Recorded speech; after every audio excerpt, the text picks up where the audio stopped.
The heavy Montblanc pen scratched against the final page of the acquisition contract, a sound like a match striking in a gas-filled room, signaling the end of a decade-long war waged in silence. Sitting across from Howard Lambert in his corner office, Elena Chen didn't smile as the lawyer's trembling hands organized the stack of documents that transferred 51% of Chen Global Industries into her possession. Instead, she simply checked her watch, calculating that across town, the ice sculpture at her brother's coronation party was likely just beginning to melt.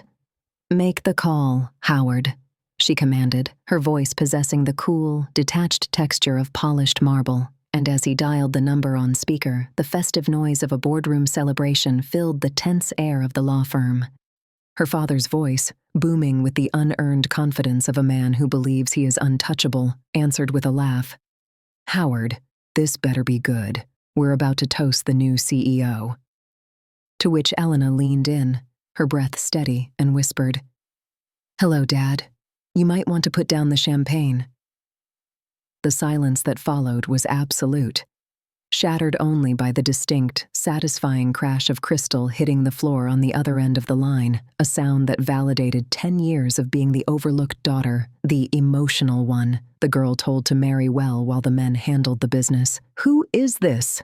her brother Michael shouted in the background, his voice cracking with the first tremors of panic. But Elena was already moving, hanging up the phone and striding out of the office, her Louboutin heels clicking against the pavement like a ticking clock as she made her way to the Chen Global headquarters.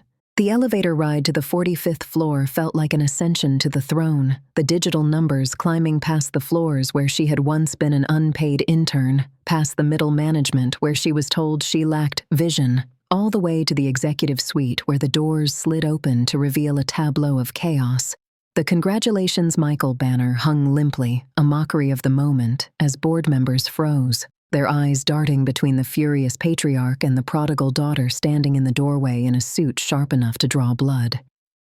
"You can't be here," Michael sputtered, lunging forward until security, who had already received Elena's updated payroll authorization, stepped in his path, blocking him with crossed arms. Elena walked past him, the air in the room shifting, gravitating toward her gravity, and she tossed a thick portfolio onto the mahogany table, the papers fanning out to reveal the lethal architecture of her victory, shell companies, bought debt, and the blind spots in her father's ego that she had exploited one by one. Anderson Holdings, Pacific Rim Ventures, the Orion Group. She listed them calmly, watching the blood drain from her father's face as he realized the competitors eating his market share for years were actually his own daughter in disguise. "I didn't just buy the company, Dad. I saved it from him," she said, pointing a manicured finger at Michael, who was now trembling. "And more importantly, I saved it from you." She didn't wait for an apology that would never come. She simply walked to the head of the table, the seat her father had warmed for 40 years, and rested her hand on the leather, feeling the pulse of the city below.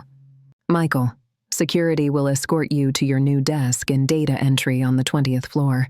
If you want to learn this business, you'll start where I did," she announced, the board members nodding in terrified agreement as the stock price on the wall ticker began to climb on the news of the leadership change. As her father slumped into a guest chair, looking suddenly ancient and small, Elena turned to her brother one last time, offering a final surgical strike to his pride. "Oh, and Michael, move your Porsche from the reserved spot downstairs. My helicopter lands in 20 minutes, and I don't want to scratch the paint."